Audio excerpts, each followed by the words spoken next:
Buenas noches, bienvenidos a una nueva edición de la Bitácora. Hoy es viernes 13 de abril de 2012. Hoy vamos a dedicar nuestro espacio a entrevistar a una persona que es político desde el año 1985, entró en política de la mano de don Manuel Fraga y fue parlamentario durante 20 años. Los últimos 3 años ocupó el cargo de director de Relaciones Institucionales y Parlamentarias y desde hace 2 meses es subdelegado del Gobierno en Ourense. Él es Roberto Castro. ¿Qué tal, don Roberto? Buenas noches y bienvenido a la Bitácora. Encantado de estar aquí en este programa suyo. Bien, ¿demasiado cambio? Tuvo una vida parlamentaria realmente larga, porque bueno, fueron 20 años, y ahora llegar a ser subdirector en Ourense, que bueno, subdelegado del Gobierno en Ourense, que tiene que llevar el control de todas las fuerzas del orden. Estos años han sido intensos, porque de todas maneras, por mi forma de ser, pues procuro ponerle toda la ilusión, toda la energía, toda la vitalidad que he podido en todos estos años al trabajo, en este caso político, y de representación de los ourensanos en el Parlamento de Galicia. Después, trabajando en el equipo del señor presidente de la Xunta, el señor Feijóo, en la dirección general, y ahora al sumo también con mucha ilusión y con mucha energía. Bien es cierto que menos, porque los años también van pesando sobre uno, pero con mucha ilusión y mucha responsabilidad para asumir este nuevo cargo de subdelegado del Gobierno de España en Ourense. ¿Cómo es su aterrizaje en la subdelegación del Gobierno y cómo fueron los primeros días, ese primer tiempo de adaptación, de adecuar, de hacer cambios? ¿Hizo usted cambios o sigue un poco la línea? Algunos cambios se hacen, pero le cuento, asumo este cargo con, como digo, mucha responsabilidad y inmediatamente me pongo en contacto con todos los funcionarios, que hay muy buenos funcionarios y hombres y mujeres que trabajan en aquella casa. Y ciertamente recibí también la situación en la que se encontraba en ese momento cuando yo llego del anterior subdelegado del Gobierno, del que recibo pues con toda cordialidad y con toda lealtad los papeles del traspaso de poderes, como suele denominarse, ¿no? Y a partir de ahí, pues en contacto con los funcionarios y con los responsables de las distintas áreas, pues empezamos a tomar contacto y conocimiento de esa realidad nueva para mí, como es la subdelegación del Gobierno de España en Ourense. Y tengo que decir que efectivamente, pues la voluntad de toda esta gente, de funcionarios profesionales, es la misma que la mía, en eso coincidimos, y es la del servicio, la de la proximidad al ciudadano. Porque yo, que usted lo sabe muy bien, soy una persona ordinaria, corriente, del pueblo, soy un ciudadano más y por lo tanto trato de meterme siempre en el papel del ciudadano. Y desde la óptica del responsable público siempre es más fácil entender las cosas desde la posición del ciudadano. Y en este sentido yo creo que estamos haciendo todos un gran esfuerzo y con mucho interés por representar a esos ciudadanos ante las instituciones, en las competencias que nosotros tenemos del Estado en la periferia, y siempre con esa proximidad, con esa cercanía, con ese ánimo de servicio, que es lo que a mí más me ilusiona y más me motiva, ciertamente. Velan ustedes por la seguridad y para eso tiene que haber una buena comunicación en este tejido de las fuerzas del orden, ¿no? ¿Lo hay? Ciertamente. Es cierto que de mí depende la coordinación de las fuerzas de seguridad del Estado, de la Policía Nacional, de la Guardia Civil, por supuesto, y luego también colaboramos con la Policía Local, en el caso de Ourense Capital, que también presta un estupendo servicio a la seguridad de los ciudadanos. Y en este sentido tengo que decir que las fuerzas y cuerpos de seguridad del Estado están conformadas por personas muy profesionales, muy responsables, muy de servicio público, y no hay más que ver los desdichados sucesos del Orzán en La Coruña para comprender cómo esas fuerzas son capaces de poner la vida al servicio de los demás. Y en ese sentido yo creo que estamos muy orgullosos de esas fuerzas, porque representan la seguridad, representan la dedicación al servicio del ciudadano, representan en definitiva la ayuda a ese ciudadano que por supuesto paga sus impuestos y que tiene naturalmente una contraprestación que es la de la seguridad en este caso, ¿no? ¿Es Ourense una provincia segura? Hasta ahora siempre fue y tuvo fama de ser una provincia muy segura, pero últimamente sí suele haber pues algunos incidentes, sobre todo con personas mayores, donde entran en sus casas. Sí, yo tengo que decir que siempre hay que tomar referencias, y aunque las comparaciones, como suele decir, son odiosas, es lo cierto que tomando referencia de otras provincias, Ourense es una ciudad segura, la provincia es una provincia segura. El índice de criminalidad es bajo. Es fácil decir esto, cuando a lo mejor la persona que vive un problema y hay que meterse en esa piel de esa persona, y por eso digo yo que procuro acercarme a los ciudadanos en ese sentido, para esa persona que sufre pues, el tirón de un bolso o en el descuido que se lleva en su teléfono móvil, o que tiene pues eso, que unos raterillos le intentan entrar en su casa, etcétera, etcétera, pues efectivamente, el que padece ese problema dirá, pues cuánto problema hay, pero ciertamente viéndolo en la globalidad y en la dimensión y en la naturaleza de los problemas que se viven en Ourense, yo tengo que asegurar que es una provincia segura, ciertamente. No se falsean los datos nunca, porque bueno, pues sí, a veces decimos los periodistas, ¿no?, que las subdelegaciones del gobierno pues no envían todos los informes. Yo tengo que decir que hasta donde yo sé, que no se falsea absolutamente nada, es decir, no tiene sentido ninguno, porque al fin en una democracia hay una importante transparencia hacia el ciudadano, que es al que hay que servir y al que hay que ayudar, y por lo tanto sería absurdo pretender camuflar o distorsionar la realidad, ¿no? Yo creo que en general, vuelvo a insistir, yo llevo 60 días en este cargo y por lo tanto no puedo hablar más que desde esa óptica, ¿no? Y tengo que decir que efectivamente pues, los datos se facilitan, se comunica lo que hay, la policía y la Guardia Civil tienen sus propias unidades de información al exterior también, y por lo tanto desde su delegación lo que hacemos es coordinar la labor de estas fuerzas y cuerpos de seguridad del Estado, pero usted verá cómo se abren los periódicos y se ve lo que pasa, y por lo tanto si fuera eso así, si hubiera un ánimo de ocultar, no aparecería nada.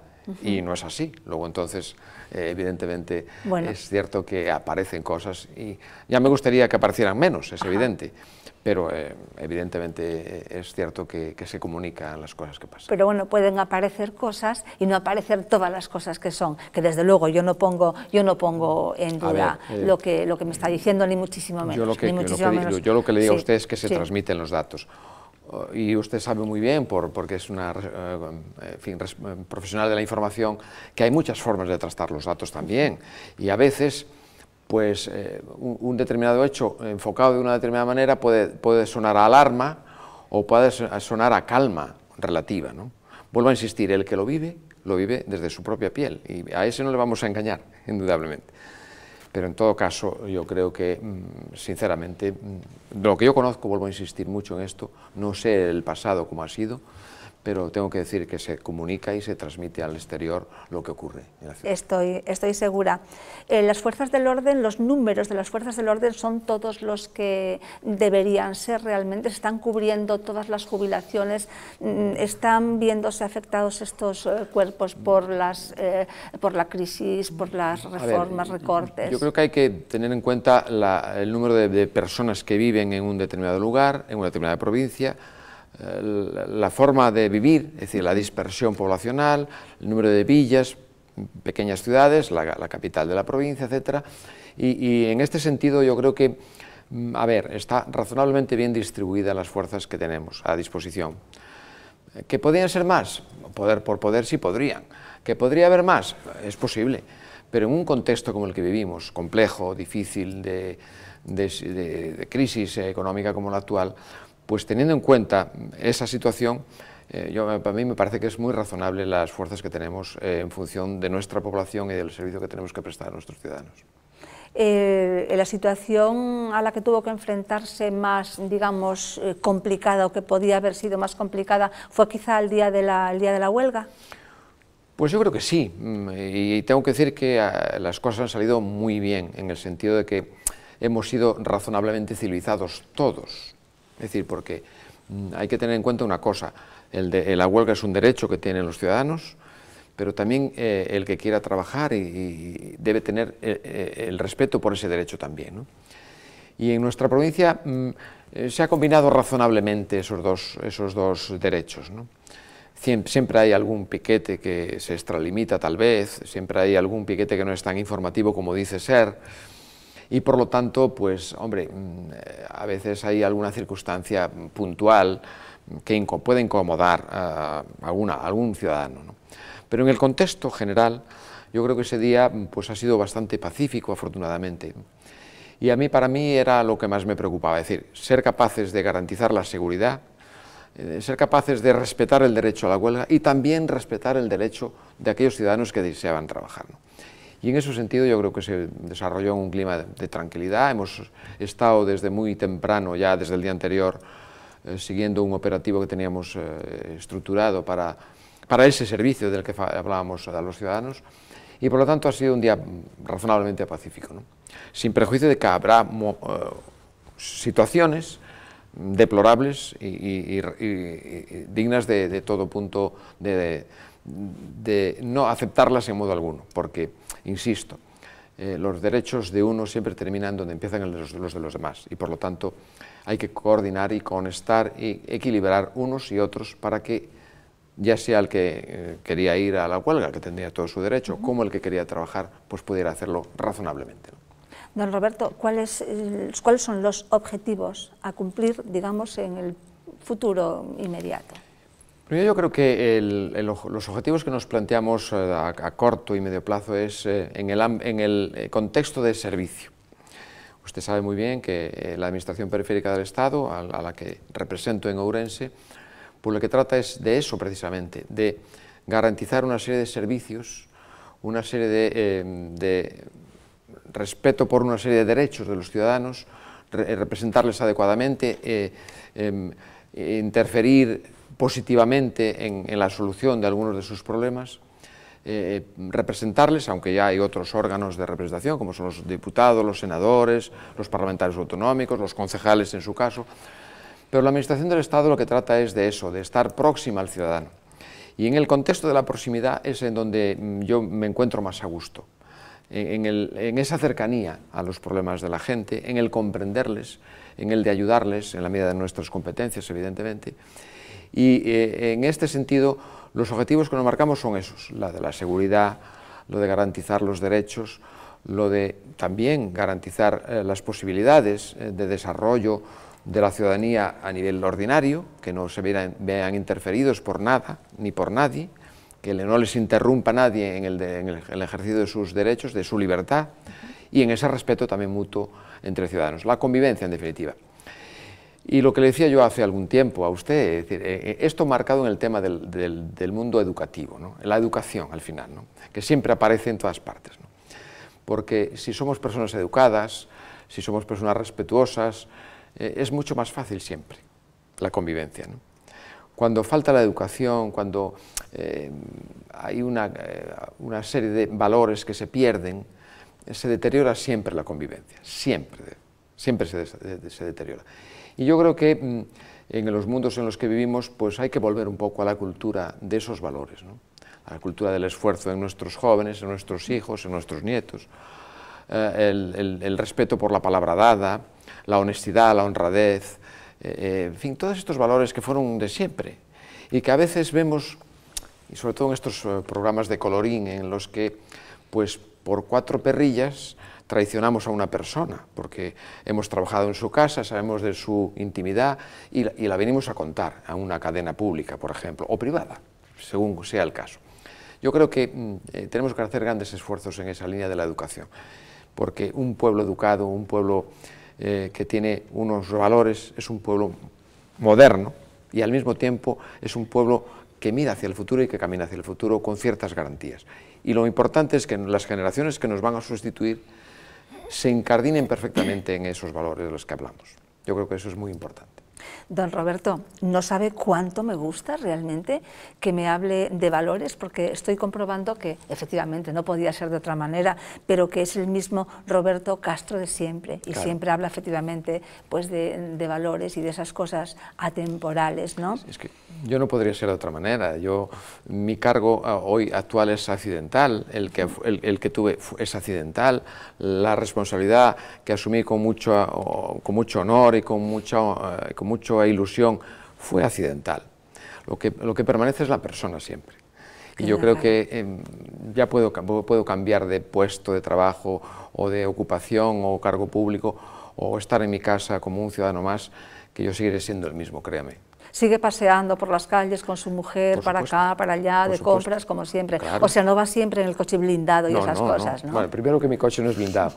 Bueno, pero permítame, es una licencia entiendo la imagen y la metáfora, ¿no?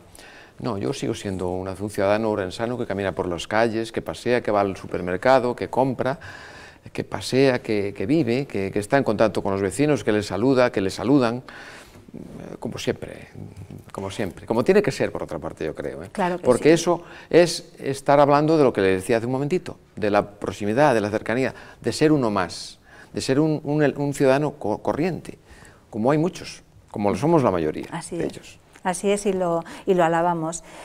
Referente a la educación, los jóvenes, tenemos un problema en toda España, digamos casi en todo el mundo civilizado, que es el tema del alcohol, el tema de las drogas, el tema de la movida nocturna, del botellón, y es muy problemático en la mayor parte de las ciudades y villas de España. Orense no es ajeno a esto. ¿Hubo realmente alguna cosa, alguna normativa que no llegó a implementarse? La subdelegación del Gobierno algo tiene que decir a este respecto, ¿no? Nosotros lo que nos preocupamos es de cumplir y hacer cumplir la ley.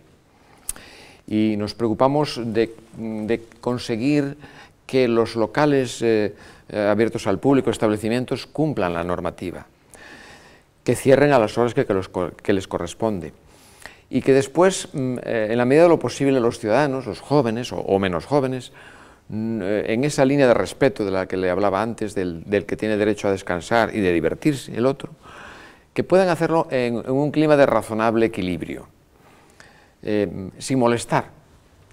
Y yo creo que es un punto ciertamente difícil de conseguir, pero yo creo que con buena voluntad es posible llegar a eso, sin perjuicio de que las normas y las ordenanzas municipales y la propia normativa legal vigente o futura que pueda haber, pues vaya ayudando en esa línea, ¿no?, de respeto mutuo. Yo creo que eso es lo verdaderamente importante, ¿no? Orense no es ajeno, evidentemente, a esas cosas, a los botellones y a este tipo de cosas que ocurren, ¿no?, en el mundo actual.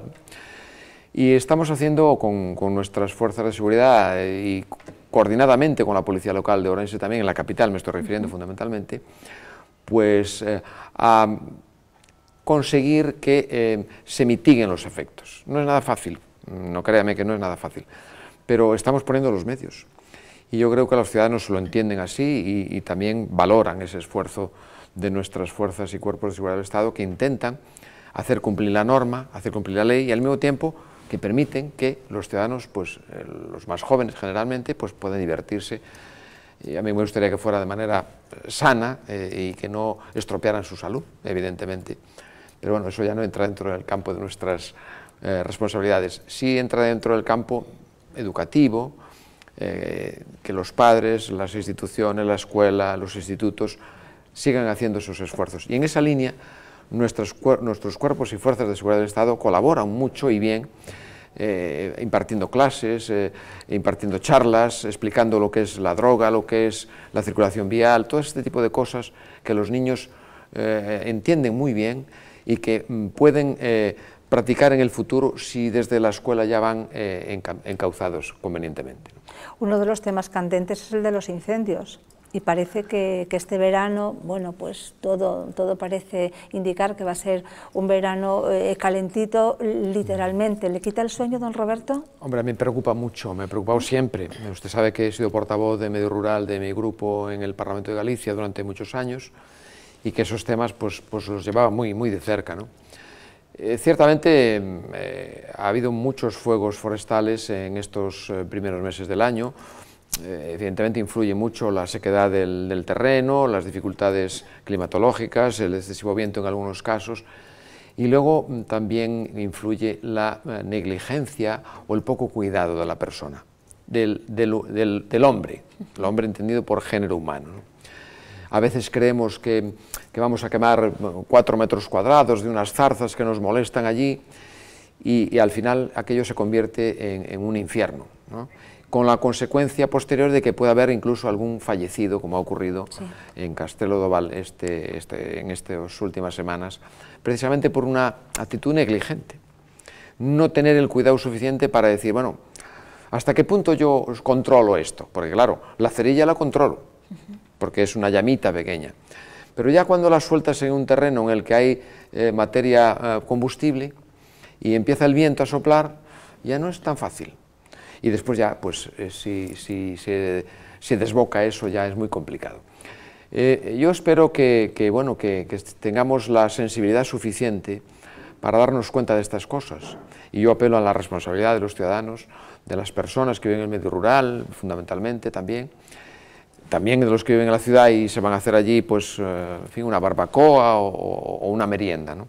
Que todo es muy sano y muy saludable, pero procurando tener ese cuidado, ¿no? De que una acción aparentemente inocente puede complicar mucho las cosas. Creo que seguimos teniendo por parte de la Xunta de Galicia un operativo muy profesionalizado y muy capaz, con muchos medios. El Estado colabora también en la medida de sus posibilidades con refuerzos de medios aéreos e incluso la Unidad Militar de Emergencias también colabora para ayudar en situaciones puntualmente críticas. Y yo espero que antes del verano nos llueve algo más de lo que está lloviendo, que también, en fin, no solo es por el tema de incendios, que también, sino también por la necesidad del agua, ¿no? Claro. Y a partir de ahí, pues, entre todos, hacer ese esfuerzo colectivo de personas de bien, que seamos capaces de saber discernir cuando una acción puede ser un verdadero peligro y ser capaces de no provocarlo, sin perjuicio de que habrá gente que se dedica a otras cosas, a otros daños, pretendiendo, no sé si desgastar, no sé a quién, porque el que prende fuego intencionadamente se desgasta a sí mismo, porque desgasta su propio entorno, desgasta su propio país, destroza la naturaleza, que es difícil luego de recuperar o que tarda un tiempo, y por lo tanto, aquellos que pretenden dañar a otros con eso se dañan a sí mismos, desde luego. Y a propósito de desgastar, ¿teme una reedición del Nunca Máis? ¿Se ha pretendido estos fines de semana a propósito del incidente de las fragas do Eume? Mire, yo creo que siempre hay alguno que se apunta enseguida a la procesión, y no precisamente procesiones religiosas, ¿no? Y todos con el ánimo de hacer un desgaste o de erosionar a la acción de un determinado gobierno, ¿no? Pero no lo ve posible. Yo no lo veo posible, ciertamente. ¿Cree que no tendría eco en la ciudadanía? No, porque, a ver, se le veía demasiado el plumero a la gente que actuara así, ¿no? Es decir, a mí me parece bien que se defiendan nuestros valores naturales, estoy insistiendo mucho en ello, yo soy el primero que pido colaboración para que seamos capaces de conservar nuestros bosques, nuestros ríos limpios, etcétera, etcétera. Pero, a ver, la gente se da cuenta perfectamente cuando hay una intención diferente, ¿no? Que va más allá de la defensa legítima y razonable y necesaria de esa defensa del monte, del bosque, de los árboles, etcétera, etcétera, y de la fauna que vive en ellos, ¿no? Y entonces, yo creo que la gente se da perfectamente cuenta y no va a apuntarse a ese tipo de maniobras, ¿no? Pues esperemos. Don Roberto, hemos llegado ya al fin, pero le dejo poner su broche. Mi broche es que, como le decía al principio, estoy muy ilusionado en esta nueva responsabilidad que asumo con mucha ilusión, con mucho interés. Le agradezco mucho al presidente del Gobierno de España su confianza, al ministro de Administraciones Públicas y Hacienda, que es del que dependemos, a mi delegado en Galicia del Gobierno, don Samuel Juárez, que también deposita la confianza en mí. Y yo lo que digo es que estoy a disposición de los ciudadanos en la provincia en la que me encuentro, con ese ánimo de servicio, de entrega, de esfuerzo, de ayuda. Se entiende uno más como ellos, porque yo soy pueblo y pertenezco al pueblo. Don Roberto, pues fue un placer. Muchísimas gracias. Encantado, mucho gusto de estar con usted esta noche. Ya, hasta siempre. Gracias a ustedes por acompañarnos un día más. Nos despedimos hasta el lunes, a eso de las 10:30. Estaremos nuevamente con ustedes para analizar los temas de actualidad. Que pasen buen fin de semana.